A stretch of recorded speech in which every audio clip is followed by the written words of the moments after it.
Olá, amigos. Continuando então para finalizar agora a aula de EPI. Tá? O cinto de segurança deve ser do tipo paraquedista e dotado de dispositivos de conexão e sistema de ancoragem, sempre. Tá? Ou vai estar no talabarte cabo-vida, ou vai estar diretamente numa escada, enfim. Isso vai ter que ser visto, né? No andaime, vai ser de acordo com a sua atividade. Analisando aqui, ó, tá? Os pontos. Ponto de conexão contra a queda. É esse ponto partido. Ponto verde, ponto de conexão contra a queda. Ponto azul, ponto de suspensão, onde suspende. Tá? E os pontos em branco, ponto de posicionamento, onde posiciona, onde é o posicionamento, né, do funcionário, caso ele fique apoiado, né, no sistema desse dispositivo. Então tá aqui, toda a posição, tá aqui bonitinho, direitinho, frente e trás, tá? Para você visualizar. A gente colocou um gráficozinho desenhando que fica muito melhor, certo? Vamos lá, vamos dar continuidade. O sistema de ancoragem deve ser estabelecido pela análise de risco. O sistema de ancoragem é integrado por componentes definitivos ou temporários, dimensionados para suportar impactos de queda, aos quais o trabalhador possa conectar seu equipamento de proteção individual, diretamente ou através de outro dispositivo, de modo que permaneça conectado em caso de perda de equilíbrio, desfalecimento ou queda.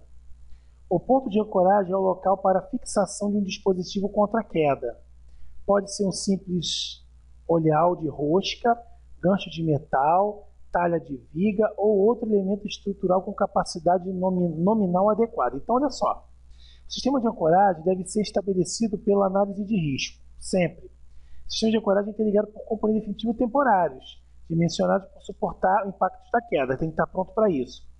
Possa conectar seu equipamento. Qual é o equipamento da proteção individual? Cinto paraquedista, né? Direto através de dispositivo, de modo que permaneça conectado em caso de perda de equilíbrio, desfalecimento ou queda. O ponto de ancoragem é o local de fixação de um dispositivo contra quedas. Pode ser simples olhal de rosca, gancho de metal, talha de viga ou outro. Então, olha só. Usar o cinto não é só o essencial. O essencial é você estar com o talabarte, né? Estar conectado ao cabo-vida, tá? Ou usando o EPI, a escada, a ferramenta de escada, com trava-quedas. Não tem jeito, tá?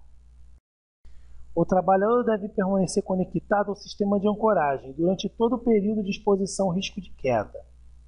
O sistema de proteção contra quedas deve permitir o trabalhador se conecte antes de ingressar na zona de risco de queda e se desconecte somente após sair da mesma. Bom, aqui é o seguinte, o trabalhador deve permanecer conectado ao sistema de ancoragem durante todo o período de exposição da queda. O trabalhador está em altura, meu amigo, ele tem que estar conectado com o seu cinto de segurança, com o talabarte, com o cabo-vida, ou com o seu trava-quedas na escada, ele tem que estar conectado, entendeu? A todo esse momento que ele está em altura, tá? Ele só tem que desconectar quando ele estiver em solo, em segurança. Tá? Então não tem essa. Mas eu passei de um lado para o outro. O acidente acontece quando você menos espera. Essa é a verdade. Tá? Então, é bom não brincar com isso. O sistema de proteção de contra-quedas deve permitir que o trabalhador se conecte antes de ingressar na zona de risco, à altura de queda. Esse desconecta somente após sair da mesma.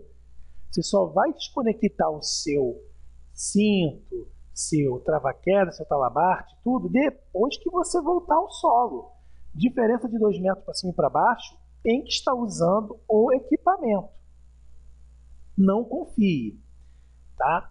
Os pontos, no caso do uso do cinto de segurança com duplo talabarte, ou talabarte em Y, pelo menos um dos ganchos deverá estar sempre conectado ao sistema de ancoragem, sempre. Então, quer dizer, você está usando lá o cinto, o talabarte.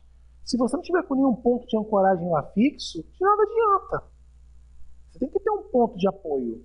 Né? Caso de um escorregão, desequilíbrio, algo vai te segurar, meu amigo. Entendeu? O talabarte e o dispositivo trava-quedas devem estar fixados acima do nível da cintura do trabalhador, ajustado de modo a restringir a altura de queda e assegurar que, em caso de ocorrência, minimize as chances do trabalhador colidir com a estrutura inferior. Então, é o seguinte, tá? É o que eu estou acabando de falar. O trabalhador tem que estar conectado ao cabo-vida, com talabarte, seu cinto, tá? E, enfim, colidir com a estrutura inferior. Então, é indispensável o uso disso. O talabarte aqui referido não é o deposicionamento, mas utilizado para a restrição de queda. Sempre que possível, os pontos de ancoragem devem estar acima do usuário, de forma a minimizar o comprimento do impacto de qualquer queda. Então, o que acontece? Se eu colocasse o cinto, ao invés de ser na parte, né, intermediária do meu corpo, colocasse mais para cá, o que acontecia na hora da queda? Eu ia virar de cabeça, porque a cabeça ia fazer um traumatismo. Então, tem que ter um ponto de equilíbrio, de apoio, porque na hora da queda, o certo é você estar equilibrado. Nem a cabeça, nem as pernas. Você conseguir se manter até você voltar ao solo, entendeu? O que não pode é haver um desequilíbrio e por isso que a gente escolhe a parte central do corpo, porque é mais fácil equilibrar. Só por isso. Bom, olha aqui, ó. Comprimento do talabarte. Distância máxima entre o pé do usuário e os pontos de ancoragem. O talabarte está aqui, ó. O comprimento do talabarte. Aqui já está o cinto. Ele interligado ao talabarte, aqui é o cabo-vida, ponto de apoio, tá? Então aqui, ó. Usuário de ancoragem 1,5 m. Altura de segurança, aproximadamente 1 metro ao chão. Entendeu? Então essa aqui é a medida, é o correto. O talabarte tá aqui. Então, entre o ponto de ancoragem e entre o pé, 1,5 m, certo? A altura até o chão, 1 metro. Isso aqui é uma altura média, consideravelmente não tão alta, mas temos que trabalhar dentro dos padrões. É obrigatório o uso de observador de energia nas seguintes situações: quando o fator de queda for maior que 1, quando o comprimento do talabarte for maior que 0,9. Observador de energia é o componente ou elemento de um sistema anti-queda desenhado para dissipar a energia cinética desenvolvida durante uma queda, determinada altura, força de pico. Fator de queda. O fator de queda exprime o grau da gravidade proporcional a uma queda. Trata-se da relação entre a altura da queda e o comprimento da corda, disponível para repartir a força choque da queda. Calcula-se ponto do meio e equação. Fator de queda, altura da queda, comprimento da corda do talabarte. Tá? Isso aqui, Isso aqui em relação ao fator de queda, porque tem que ver o seguinte, meus amigos, olha só. Você está lá com o talabarte, cabo-vida, né, o cinto, sofre uma queda.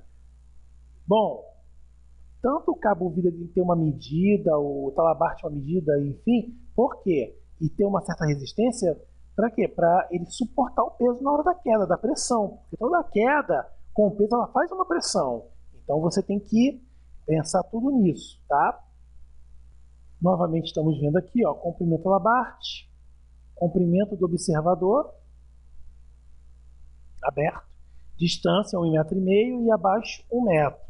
Então, tá, zona livre de queda é a distância mínima medida desde o dispositivo de ancoragem até o final do chão, ou próximo ao inferior real, obstáculo significativo mais próximo. O comprimento indicado será somatória das distâncias ao cabo.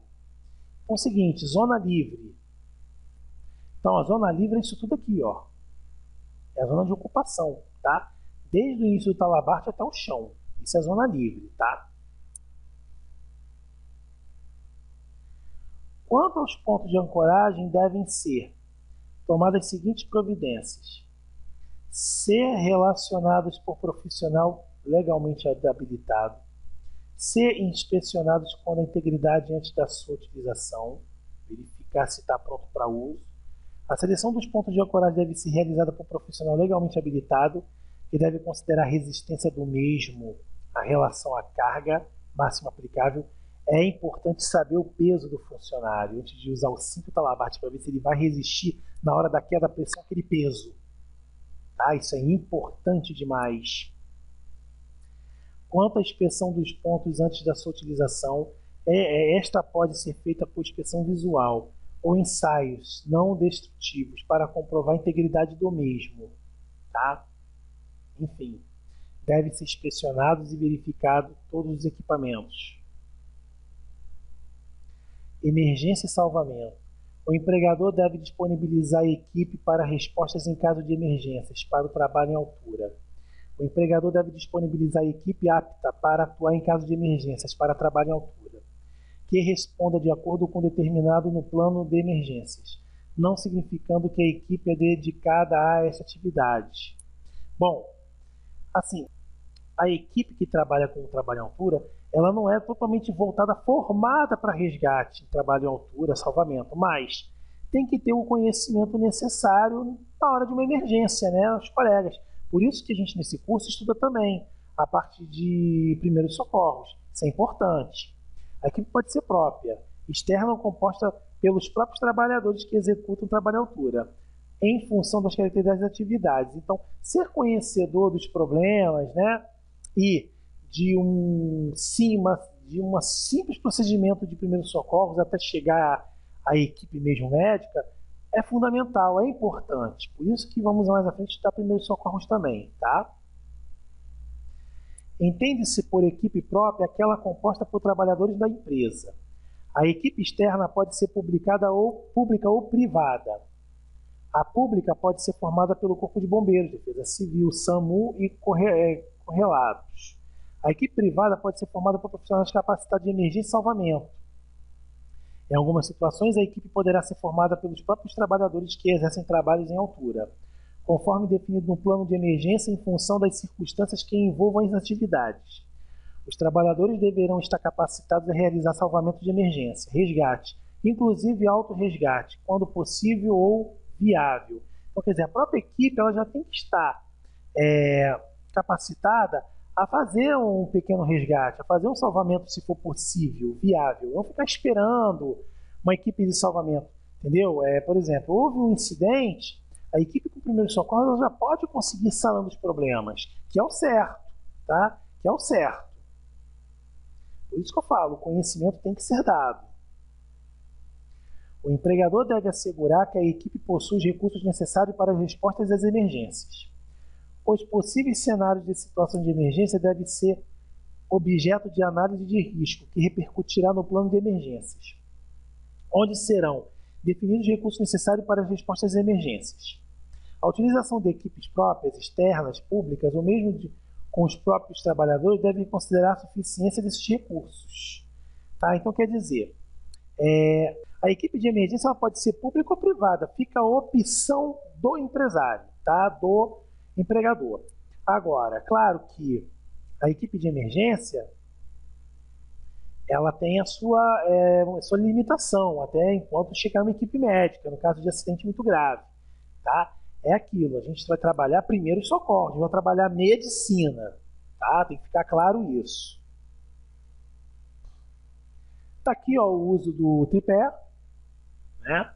Temos aqui o guincho, talabarte, cinto de segurança, tá? Tudo feito com segurança, capacete, isso que trabalhar em altura é isso aí, adentrar no caso a um espaço confinado, certo? Outra opção seria a escada com guincho, mas aí ficou a opção de descer direto no tripé. As ações de respostas às emergências que envolvam o trabalho em altura devem constar no plano de emergência da empresa. O plano de emergência é um conjunto de ações, consignados no documento, contendo os procedimentos de contingências de ordem geral. Os trabalhadores autorizados deverão conhecer e estar aptos a adotar as circunstâncias que fazem necessárias. Então, estou falando, primeiros socorros, planos de emergência, contingências de emergência, tem que ser conhecimento aplicado do pessoal que está habilitado a fazer NR35, tá? Este plano deve estar articulado com as medidas estabelecidas na análise de risco. Muito bem, na AR. Pessoas responsáveis pela execução das medidas de salvamento devem estar capacitadas a executar o resgate, prestar primeiros socorros e possuir aptidão física e mental compatível com a atividade a desempenhar. Então, por exemplo, a pessoa teve um incidente, uma queda no espaço confinado. Então, o trabalhador, o funcionário ele tem que estar capacitado aquilo, a usar o tripé, a usar o talabarte, a usar o cabo-vida, a usar o guincho, a usar ao cinto para resgatar essa pessoa, tá? No caso do espaço confinado e trabalhando em altura com segurança. O empregador deve assegurar que os integrantes da equipe de resgate estejam preparados e aptos a realizar conduta mais adequada para os possíveis cenários de situações de emergência em suas atividades. A capacitação prevista nesse item não compreende a referida no item 3532, que estabelece o conteúdo e a carga horária para trabalhadores que executam atividade em altura. Se a empresa, de acordo com seu plano de emergência, tiver ou necessitar de equipe própria formada pelos próprios trabalhadores para executar o resgate e prestar primeiro socorro, os membros dessa equipe devem possuir treinamento adequado através de simulações periódicas, como se fosse em caso real, para estar preparados para uma pronta e adequada resposta. No caso de um acidente de trabalho em altura, a equipe, com simulações, com práticas, não adianta só teoria, curso de teoria, ela está pronta a lidar com a situação, a fazer o resgate, usando as ferramentas, os equipamentos, de forma correta. Bom, meu amigo, é isso aí. Então, é fundamental o uso, do EPI, o uso das ferramentas, sistema de ancoragem, cabo-vida, talabarte, trava-quedas. Isso é a alma da NR35, são os EPIs fundamentais para isso, tá? Na nossa próxima aula vamos entrar então com a análise de exercícios envolvendo queda e EPI. A gente se vê numa próxima aula. Bons estudos e até a próxima.